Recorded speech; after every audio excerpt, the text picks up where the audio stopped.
कि साल भर तक घर में कोई भी फंक्शन हो, कोई भी कार्यक्रम हो, हम सोने के गहने नहीं खरीदेंगे, सोना नहीं खरीदेंगे।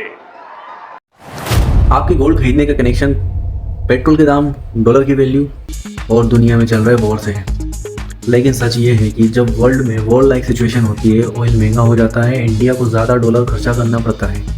और इसी प्रेशर को कम करने के लिए पीएम नरेंद्र मोदी ने लोगों से अपील की है कि अननेसेसरी गोल्ड बाइंग और फॉरेन स्पेंडिंग को कम रखें। जब मेजर ऑयल प्रोड्यूसिंग रीजन में कॉन्फ्लिक्ट होता है, जैसे middle east, Russia Ukraine war या शिपिंग रूट्स पर टेंशन, तो ग्लोबल ऑयल सप्लाई डिस्टर्ब हो सकती है। ऐसे में क्रूड ऑयल प्राइस बढ़ सकता है, शिपिंग कॉस्ट बढ़ जाती है, इंश्योरेंस कॉस्ट बढ़ जाती है, ग्लोबल इन्फ्लेशन बढ़ सकती है। इंडिया अपनी ऑयल रिक्वायरमेंट का बहुत बड़ा हिस्सा इंपोर्ट करता है, यानी petrol, diesel, aviation fuel, LPG के लिए इंडिया को फॉरेन कंट्री को डॉलर में पेमेंट करनी पड़ती है। जितना ऑयल महंगा होगा उतना ज़्यादा डॉलर इंडिया को खर्चा करना पड़ेगा। मान लीजिए पहले ऑयल $70 पर बैरल था, वार के बाद $100 पर बैरल हो गया है। अगर इंडिया रोज मिलियंस ऑफ बैरल्स इंपोर्ट करता है तो एक्स्ट्रा बिलियंस ऑफ डॉलर्स खर्च हो सकते हैं, यानी फॉरेन एक्सचेंज रिजर्व पर बहुत बड़ा प्रेशर पड़ता है। इंडिया में बिकने वाला ज़्यादातर गोल्ड इंपोर्ट होता है।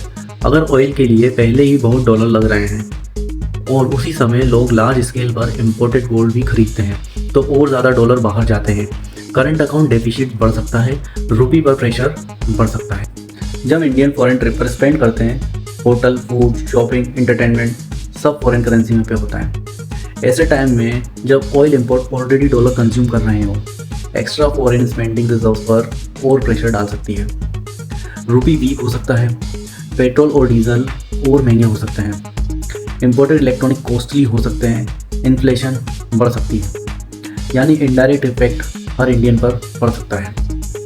मैसेज ये नहीं है कि गोल्ड खरीदना मना है, फॉरेन ट्रेवल इलीगल है।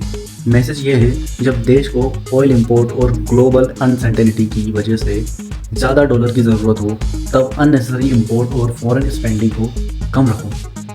अगर लोग गोल्ड की जगह इन्वेस्टमेंट करें, फॉरेन ट्रिप की जगह डोमेस्टिक टूरिज्म करें, इंडियन बिजनेस को सपोर्ट करें, तो जॉब क्रिएट होती है, टैक्स रेवेन्यू बढ़ता है, लोकल इकोनॉमी ग्रो करती है, फॉरेन करेंसी सेव होती है। अगर आप इंडिया के अंदर ट्रैवल करते हैं तो होटल को इनकम मिलती है, लोकल गाइड्स को काम मिलता है, ट्रांसपोर्ट सेक्टर को बिजनेस मिलता है, पैसे कंट्री के अंदर सर्कुलेट होते हैं। सोचिए आपके घर में इमरजेंसी चल रही है और मेडिसिन के लिए कैश की ज़रूरत है। ऐसे टाइम में family unnecessary luxury shopping postpone कर सकती है। कंट्री लेवल पर भी सेम लॉजिक अप्लाई होता है। ऑयल इंपोर्ट एसेंशियल है, गोल्ड इंपोर्ट और अननेसेसरी फॉरेन स्पेंडिंग पोस्टपोन की जा सकती है। दुनिया में वॉर होने पर ऑयल प्राइसेस बढ़ सकते हैं। इंडिया को ऑयल इंपोर्ट करने के लिए ज़्यादा डॉलर की ज़रूरत होगी। ऐसे टाइम में अगर लोग हेवी गोल्ड बाइंग और फॉरेन स्पेंडिंग करेंगे तो फॉरेन एक्सचेंज रिजर्व पर एक्स्ट्रा प्रेशर पड़ता है।